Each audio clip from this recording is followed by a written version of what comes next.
demain s'ouvre à Paris la réunion du groupe consultatif à l'initiative du gouvernement ivoirien en vue de mobiliser plus de 4 425 milliards pour financer son deuxième plan national de développement. Mais le pays a-t-il les chances de réussir une telle opération dans le contexte économique mondial actuel?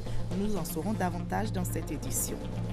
Les médicaments utilisés pour traiter le bétail sont très souvent de faux médicaments. Conscient donc du danger que représente cette pratique sur la santé des populations, le ministre ivoirien des Ressources animales et halieutiques initie une campagne de sensibilisation. La ticket se fait rare sur le marché. Bien, pour mieux comprendre cette situation, les vendeuses grossistes ont eu une rencontre pour donner les raisons de cette situation.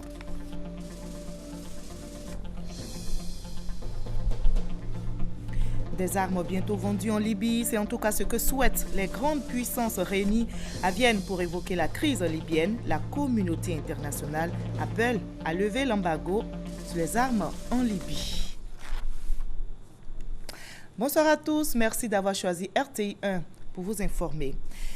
À quelques heures donc du groupe consultatif sur le PND 2016-2020 en France, le chef du gouvernement ivoirien s'assure que tout est prêt. Daniel Kablan-Duncan s'est rendu donc au bureau de la Banque mondiale à Paris où il a échangé avec les responsables de l'institution. Envoyé spécial à Paris, Franck Quadio. J-1, pourrait-on dire, le gouvernement ivoirien est à Paris pour mobiliser les ressources. Le Premier ministre Daniel Kablan-Duncan, conduisant le groupe consultatif pour le financement du plan national de développement 2016-2020, a visité cet après-midi les locaux de la représentation de la Banque mondiale, site des travaux. Première impression satisfaisante. Nous remercions la Banque mondiale parce que les choses se présentaient très bien. À nous maintenant d'être assez efficaces pour demain matin au niveau des prestations que nous devons faire. Et comme en 2012, obtenir les résultats que la nation attend, c'est-à-dire le financement du PND 2016-2020. L'enjeu est en effet énorme. Il y a 30 000 milliards de francs CFA qui sont concernés, et dont 62% venant du secteur privé et les 38% venant du secteur, disons, que public. Et il nous faut à peu près 4 425 milliards de francs CFA de financement que nous attendons donc demain. On va essayer de faire le maximum pour obtenir ces montants. Le mardi 17 au mercredi 18 juin, 2 jours pour réussir le pari. La cérémonie d'ouverture sera consacrée aux échanges avec les partenaires techniques et financiers.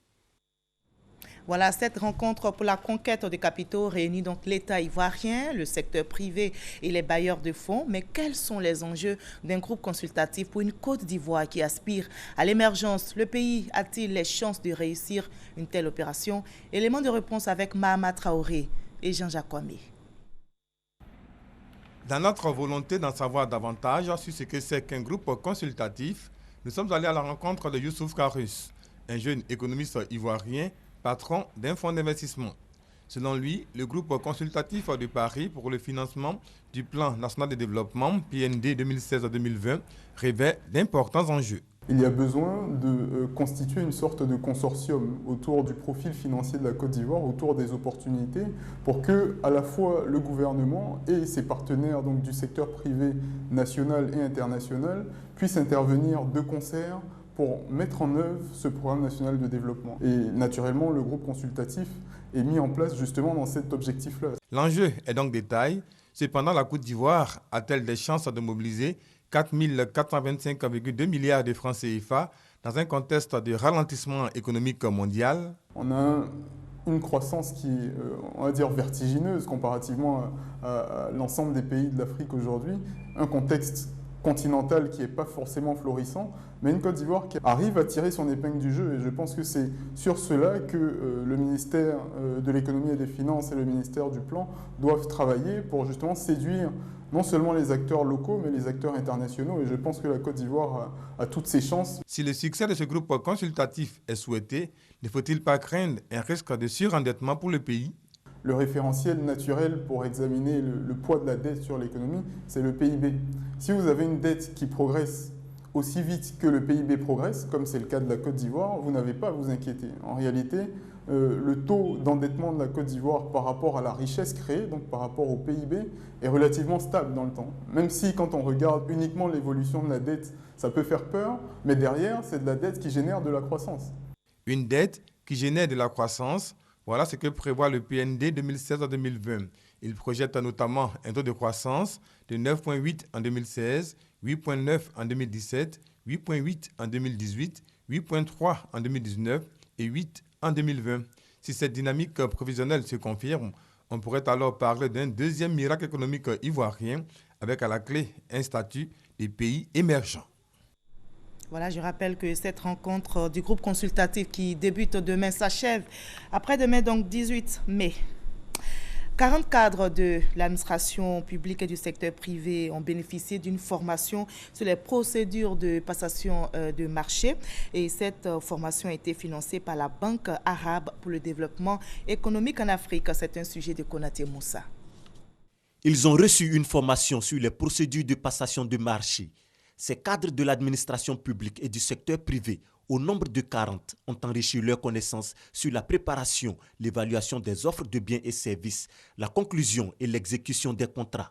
La passation des marchés est un domaine qui mobilise actuellement tous les États en Afrique. Et cet atelier nous a permis quand même d'avoir une vision assez approfondie de la chose qu'on faisait avant. Et donc pour moi, ça m'a donné beaucoup d'outils qui vont me permettre d'être plus performant dans mon domaine d'activité. Aujourd'hui, c'est une insuffisance qui est vraiment comblée parce que il y a longtemps que je cherchais à être formée. Donc je pars très satisfaite car le contenu des modules dispensés était vraiment important.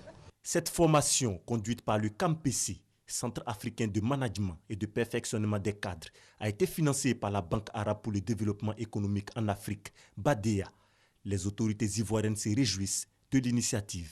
La formation, c'est l'investissement important pour le développement du capital humain. C'est une très grande satisfaction. C'est le lieu de remercier la BADEA. Un renforcement de capacités sur les règles de la passation de marché pour une meilleure compétitivité.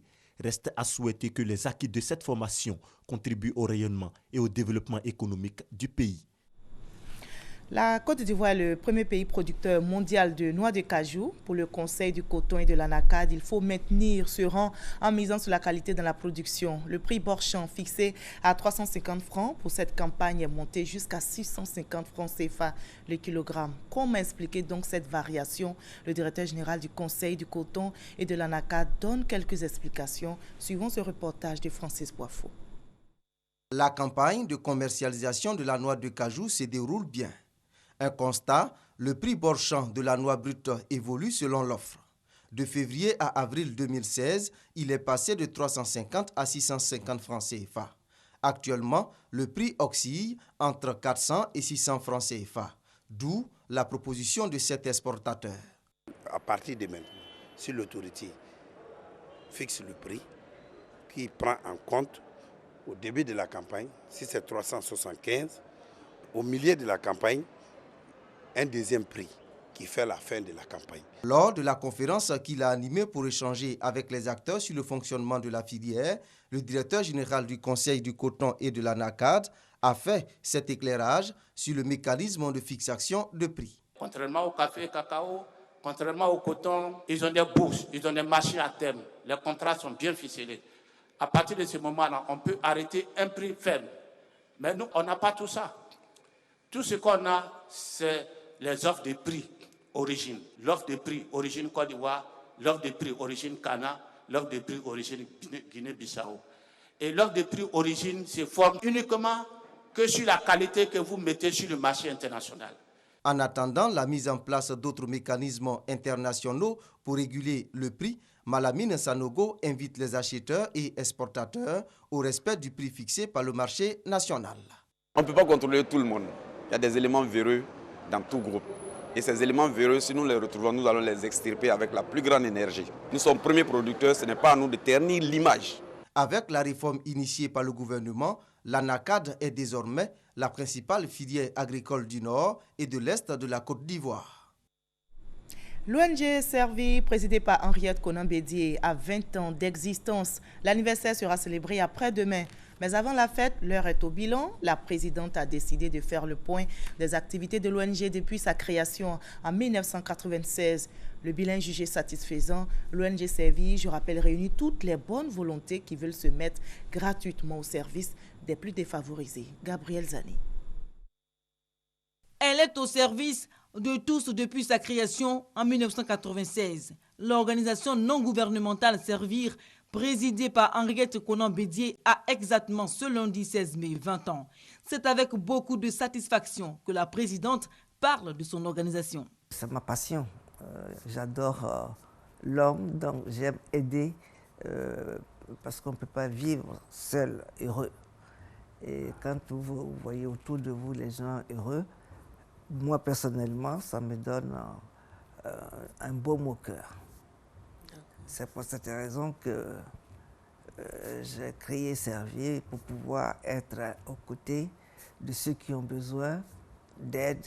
Créée à l'origine pour aider les handicapés physiques, l'ONG a diversifié son domaine d'intervention avec le temps. Les aides d'urgence, l'éducation, la formation et l'alphabétisation, l'environnement, le développement durable et enfin la santé font partie depuis des années de son programme d'aide. Nous avons offert aux handicapés étudiants un car spécialement fait pour eux. Et ça, je pense qu'ils ont beaucoup apprécié. On a offert dans le CHU des appareils de dialyse. J'ai touché un peu à toute la formation, la santé, parce que je pense que toutes les couches avaient besoin d'être aidées. Dont d'une ambulance à la commune d'Aboisseau et d'un appareil de mammographie au CHU de Yopougon, d'appareils dentaires au centre médico-scolaire de Port-Boué et remise d'ouvrages scolaires dans des établissements à Abidjan. Pour ne citer que ces actions, l'utilité publique de Servir n'est plus à démontrer. L'ONG est aussi à l'origine de l'instauration de la loi relative à l'extinction des handicapés dans la fonction publique. L'Assemblée a voté une loi pour permettre aux handicapés de pouvoir travailler dans le public et dans le parapublic. Et ma grande satisfaction, c'est de voir mes handicapés maintenant être des avocats, des magistrats. Et ça, c'est ma fierté, c'est la fierté de l'équipe en fait. Le mercredi 18 mai, date de célébration de l'anniversaire de l'association. L'équipe de Servir prévoit tenir la cérémonie en présence de ses partenaires et donateurs sur le site du centre d'hémodialyse en construction dans la commune d'Atekoubé. Les élus locaux de l'espace UEMOA réunis dans la ville de Grand Bassam depuis le 12 mai dernier ont élaboré un programme de développement territorial. C'est un programme dans lequel la question sécuritaire, l'étude du foncier et l'aménagement territorial occupent une place importante. Ces décisions doivent être validées à la prochaine rencontre. Il s'agit de la conférence des chefs d'État de l'UEMOA qui se tiendra à Dakar dans quelques semaines, nous explique Mamadou Kouassi. De nouveaux chantiers pour le développement des collectivités territoriales de l'espace UEMOA. Au nombre de ces chantiers qui vont améliorer les conditions de vie des populations, un programme de coopération transfrontalière locale, l'étude sur le foncier urbain et une harmonisation de la décentralisation financière. En clair, les collectivités territoriales de l'espace UEMOA souhaitent avoir un même taux de subvention destiné aux collectivités, moteur du développement. Une position soutenue par la commission de l'UEMOA qui veut axer sa politique de développement sur les villes et régions, car plus proches des populations. 20 ans, la commission travaille avec les États.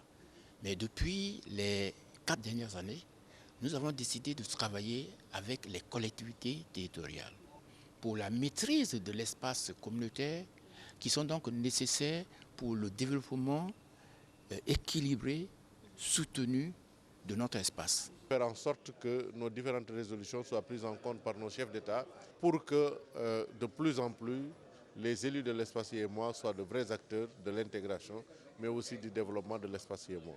Pour le président du Conseil des collectivités territoriales de l'espace UEMOA, Albert François Amicha, représentant par ailleurs le ministre d'État, ministre de l'Intérieur et de la Sécurité à la clôture des travaux, les chantiers lancés pourront permettre d'apporter un mieux-être aux populations. Les élus locaux s'engagent à la suite de l'appel qu'a lancé le ministre d'État, ministre de la Sécurité, ministre de l'Intérieur de Côte d'Ivoire, à s'impliquer dans cette lutte à jouer leur participation dans la lutte contre le terrorisme et de manière plus générale dans la lutte contre l'insécurité dans nos territoires. Les résolutions de cette rencontre de Grand Bassam seront soumises le mois prochain à Dakar lors de la conférence des chefs d'État de l'espace UEMOA.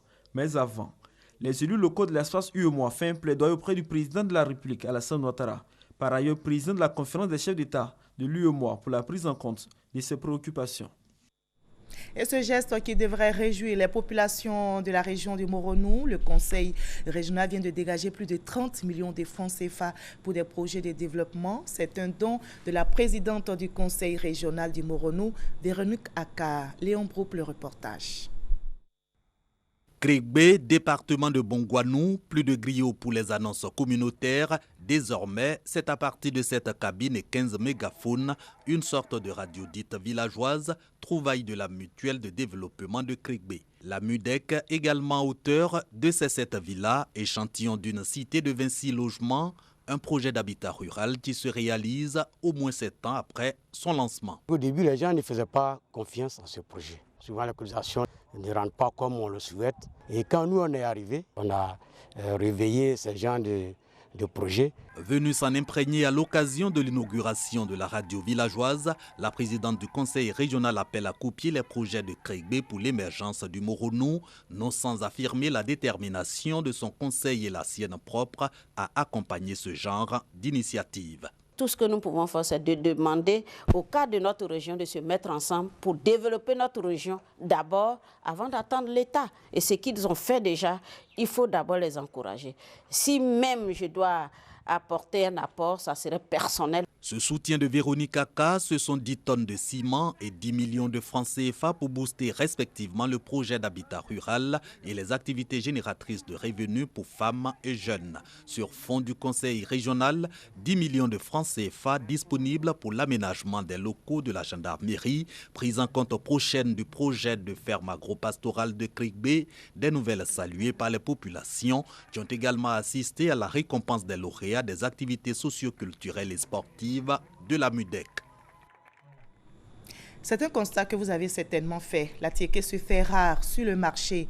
Mais quelles sont les raisons? Les vendeuses grossistes donnent quelques explications et selon elles, la rareté des pluies et la concurrence déloyale qui existent dans leur filière sont à l'origine de cette pénurie. On en sait plus avec Herman Niamien. Depuis plus d'un mois, la tiéké se fait rare sur le marché et même quand il y en a, le prix est hors de portée.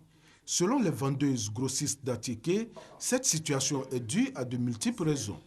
Rareté des pluies et surtout la concurrence déloyale qui existe dans la filière. Les Aoucha et les Cador, eux, ils étaient nos clients et ils n'arrivaient pas à nous payer convenablement. Donc nous aussi, nous n'arrivons pas à payer convenablement nos parents au village. Et ça, c'est d'abord un problème. Et cet argent qu'ils ne peuvent pas nous donner, mais ils en ont pour nous contourner, rentrer en brousse, aller tripler les prix. Et c'est ce que nous déplorons. Les vendeuses grossistes considèrent cette façon de faire comme une concurrence déloyale. Elles soulignent aussi que c'est l'une des principales raisons de la flambée des prix de la tiéké sur le marché. Ce qu'on payait auparavant peut-être à 100 000 est devenu à 180 000. Ça veut dire ce qui était à 150 000 est devenu 250 000. Et c'est à peu près la même chose pour toutes les régions. Cette rencontre avec le président de l'autorité de régulation de la restauration et des métiers de l'alimentation ARMA vise à lui soumettre leurs préoccupations afin qu'il leur serve de porte-voix auprès des autorités compétentes. Nous avons entendu les difficultés qu'elle rencontre. Nous allons approcher aussi les autres, ceux qui sont supposés être en tout cas à la base de leur souffrance. Nous allons les rencontrer, échanger avec elles, avec cette partie, et puis voir dans quelle mesure rapprocher les positions. La tiéké est un aliment très prisé en Côte d'Ivoire, surtout le garba qui lui est accessible à toutes les bourses. Sa commercialisation fait vivre des milliers de familles, tant le secteur est un grand pourvoyeur d'emplois. Et espérons vivement qu'une solution sera trouvée, surtout avec cette saison de pluie qui a démarré, et peut-être ce sera aussi un début de solution, mesdames. Les médicaments utilisés pour traiter le bétail sont très souvent de faux médicaments. Le constat a été fait en Côte d'Ivoire et dans les autres pays de l'espace UEMOA. Conscient donc du danger que représente cette pratique sur la santé des populations, le ministre ivoirien des Ressources animales et halieutiques initie une campagne dans plusieurs régions. Des produits pharmaceutiques pour usage vétérinaire ont été saisis et détruits. C'est ce que nous dit Victorine Yaoyopoui. Le gros bétail, la volaille, des médicaments vétérinaires dont les antibiotiques sont administrés à tous ces animaux pour offrir des protéines de qualité aux consommateurs. Malheureusement, une étude de l'UEMOA a prouvé que la plupart de ces médicaments sont soit périmés, soit prohibés. L'organisation sous-régionale a donc décidé de lutter contre ces faux médicaments dans son espace. En Côte d'Ivoire, la direction des services vétérinaires du ministère des Ressources animales et halieutiques investit les différentes régions pour sensibiliser les acteurs de l'élevage sur le danger que représente cette pratique. L'usage du médicament vétérinaire doit respecter les règles de prescription, dont le délai d'attente. Le non-respect de ce délai d'attente conduit à la présence de résidus de médicaments vétérinaires dans les denrées alimentaires, ce qui constitue un risque pour la santé publique. Dans cette bataille, les vétérinaires peuvent compter sur des alliés, les autorités administratives. À Bouaké, Bouna, Agniblekro, Anyama et Bundiali, les 5 régions déjà visitées, préfets et sous-préfets, ont appelé les vendeurs de médicaments vétérinaires et éleveurs à se débarrasser de ces faux médicaments pour préserver la santé des populations. Quand on parle des médicaments des animaux, c'est aux animaux seulement qu'on pense. Mais derrière les animaux, c'est les hommes, puisque les hommes consomment ces animaux-là. Mais les médicaments que vous administrez à ces animaux, si ces médicaments ne sont pas bien, ça a une répercussion sur la santé. C'est pourquoi nous devons tous nous mobiliser. La phase de sensibilisation étant terminée depuis 2015, la direction des services vétérinaires a décidé de réprimer en saisissant tous les produits périmés et prohibés. Ces produits ont été détruits et des amendes ont été infligées à leurs détenteurs.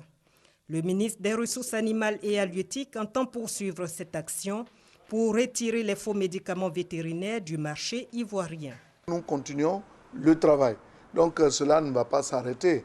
Et également, nous allons même poursuivre tous les détenteurs de médicaments illicites qui sont mis sur le marché. Notre objectif, c'est de faire en sorte que tous ceux qui font de la distribution de faux médicaments puissent être corrigés. Selon le ministère des Ressources animales et halieutiques, les utilisateurs de faux médicaments vétérinaires encourent également des peines d'emprisonnement. Autant de précautions pour protéger la santé des consommateurs ivoiriens. Les fidèles chrétiens ont célébré hier dimanche 15 mai la Pentecôte qui marque la venue du Saint-Esprit 50 jours après Pâques. Plus de 2500 jeunes chrétiens catholiques du diocèse d'Abidjan ont reçu le sacrement de confirmation à l'occasion de cette fête. Michel Mambo. 2518 jeunes chrétiens catholiques marqués du Saint-Crème en ce dimanche 15 mai, jour de la Pentecôte. Ils reçoivent ainsi le sacrement de confirmation après le baptême, une étape qui vient achever l'initiation chrétienne. Au sein du Saint-Esprit, ces ambassadeurs de miséricorde, de paix et d'amour pourront désormais aller partout annoncer l'Évangile. Il appartient à tous les chrétiens que nous sommes, et particulièrement à vous confirmants de cette année, d'être pour notre pays ceux et celles qui portent ces messages de pardon, de paix et d'amour. Sagesse, intelligence, force, connaissance, crainte de Dieu, des dons de l'esprit dont bénéficient ces jeunes en ce jour spécial. Leur mission, répandre autour d'eux l'amour et la paix. Cette cérémonie de sacrement de confirmation des jeunes est organisée chaque année par l'Office diocésain de la pastorale des jeunes d'Abidjan. La Pentecôte ou la descente du Saint-Esprit sur les apôtres a été commémorée dans les temples et paroisses en Côte d'Ivoire, dans le district d'Abidjan notamment, à l'église Mission Internationale Source de Vie. On a prié et dit des sermons. Doigt de Lazer pour le témoignage. Un culte à langue baoulée à la paroisse de l'église Sema de Cocody, les Deux Plateaux. Ce jour de la Pentecôte, les fidèles de cette église ont célébré l'Esprit Saint. Pour le pasteur principal, la force du Saint-Esprit s'est révélée aux apôtres, apparaissant sous forme de langue de feu et qui se posa sur chacun d'eux. Un sacrement que tout chrétien doit recevoir. Recevoir l'évangile dans sa propre langue. À la Pentecôte, Dieu lui-même a répandu de son esprit sur ses enfants pour qu'ils puissent réellement proclamer l'évangile de Jésus-Christ. Donc Christ nous a instruits à aller faire de toutes les nations les disciples de Jésus-Christ. Les chrétiens de la mission internationale Source de Vie saisissent l'occasion de ce jour de piété pour rendre hommage à Dieu pour les 20 ans d'existence de leur Église. Le révérend père fondateur de l'Église appelle les fidèles à la maturité en se dissociant de toute œuvre qui n'honore pas le Seigneur. Comme Jésus a dit aux apôtres, il est avantageux pour vous que je m'en aille afin que je vous envoie ce que le Père a promis et quand il viendra, il parlera de moi. Donc aujourd'hui, nous commémorons la venue du Saint-Esprit après la montée de Jésus. Depuis 1996, Dieu nous a donné cette vision et il nous a soutenus. Après 20 ans, nous devons grandir et laisser Dieu nous conduire. Et c'est quand Dieu nous conduit que nous pouvons connaître la paix, le bonheur, la prospérité et la réconciliation véritable. La Pentecôte est le couronnement de la Pâque et de l'Ascension. Elle marque le début de l'Évangile, le moment où le don de l'Esprit Saint permet aux apôtres de répondre à l'appel du Christ, être ses témoins jusqu'aux extrémités de la terre. Ce que les apôtres respecteront en portant l'Évangile partout dans le monde. Hors de la Côte d'Ivoire, des armes bientôt vendues en Libye. C'est en tout cas ce que veulent les grandes puissances réunies à Vienne pour évoquer la crise libyenne. La communauté internationale appelle à lever l'embargo sur les armes afin de lutter contre la menace djihadiste. Le gouvernement d'union nationale, dirigé par Fayez al-Sarraj, est basé dans la capitale Tripoli, était présent à Vienne ce lundi. Cet exécutif, qui peine à asseoir son autorité plus d'un mois et demi après son installation, fait face aux initiatives rivales d'un gouvernement parallèle basé dans l'est du pays et dirigé par le général controversé Khalifa Haftar. La guerre contre les djihadistes est l'un des éléments de cette rivalité. Les grandes puissances et les pays voisins de la Libye qui soutiennent le gouvernement de Fayez al-Sarraj ont dit ce lundi à Vienne être favorables à une levée de l'embargo de l'ONU sur les ventes d'armes à la Libye et être prêts à répondre aux demandes du gouvernement libyen d'union nationale pour s'armer en vue de lutter contre la menace djihadiste. 25 délégations nationales ou unions régionales ont signé cette déclaration, parmi lesquelles la Russie, l'Arabie saoudite, la Chine, la France et le Royaume-Uni. Les dissensions politiques et vides sécuritaires ont facilité depuis 2014 l'implantation de l'État islamique en Libye, constituant une menace directe pour ses voisins et l'Europe. Et la mobilisation se poursuit contre la loi travail un peu partout en France. Les opposants à cette loi prévoient 2 journées d'action, demain mardi et jeudi. Des perturbations sont notamment attendues à Toulouse du côté des cheminots, mais également du côté des écoles, des bibliothèques. Cette semaine sera donc fortement perturbée en France. Il y aura grève sur les routes, sur les rails et dans les airs. Les chauffeurs routiers, eux, envisagent de bloquer les routes dès aujourd'hui même. À peine élu, le président des Philippines veut rétablir la peine de mort et autoriser les forces de l'ordre à tirer pour tuer. Lors de sa campagne, il avait promis d'éliminer les dizaines de milliers de criminels. L'ancien avocat qui a décidé d'utiliser la manière forte contre la délinquance a dit, et je cite, « Je vais presser le Congrès de rétablir la peine de mort par pendaison ». Victorine Yaoyopoué. Éradiquer la criminalité des Philippines, c'est l'objectif du nouveau président Rodrigo Duterte. Élu le 9 mai dernier au terme d'une campagne populiste et outrancière, l'avocat de 71 ans a un programme particulier contre la délinquance et la criminalité aux Philippines. Des mesures qui n'accordent aucune tolérance pour les trafiquants dans ce pays. Rodrigo Duterte annonce vouloir un retour de la peine capitale abolie en 2006 dans les affaires de trafic de drogue, de viol, de meurtre et de vol.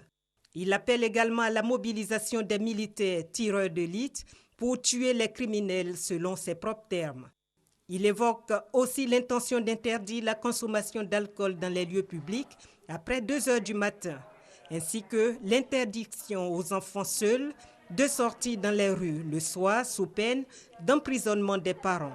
Certaines de ces mesures déjà annoncées lors de sa campagne ont suscité l'indignation de ses opposants. Le président sortant Benigno Aquino a qualifié Rodrigo Duterte au cours de la campagne de dictateur en puissance susceptible de soumettre les Philippines au règne de la terreur. Malgré les réactions, ces mesures ont séduit des dizaines de millions de Philippins. Il remporte les élections avec plus de 6 millions de voix et prêtera serment le 30 juin prochain pour 6 ans. Voilà, je rappelle avant de nous séparer que le gouvernement ivoirien organise à partir de demain à Paris la réunion du groupe consultatif. L'objectif est de mobiliser plus de 4 425 milliards de francs CFA pour financer le 2e plan national de développement 2016-2020. Cette rencontre pour la conquête de capitaux réunis l'État ivoirien, le secteur privé et les bailleurs de fonds. Et à quelques heures donc du groupe consultatif sur le PND 2016-2020, le chef du gouvernement ivoirien s'assure que tout est prêt. Daniel Kablan-Duncan s'est rendu au bureau de la Banque mondiale à Paris où il a échangé avec des responsables de l'institution. Merci à vous tous de votre aimable attention. J'aurai du plaisir à vous retrouver demain à la même heure.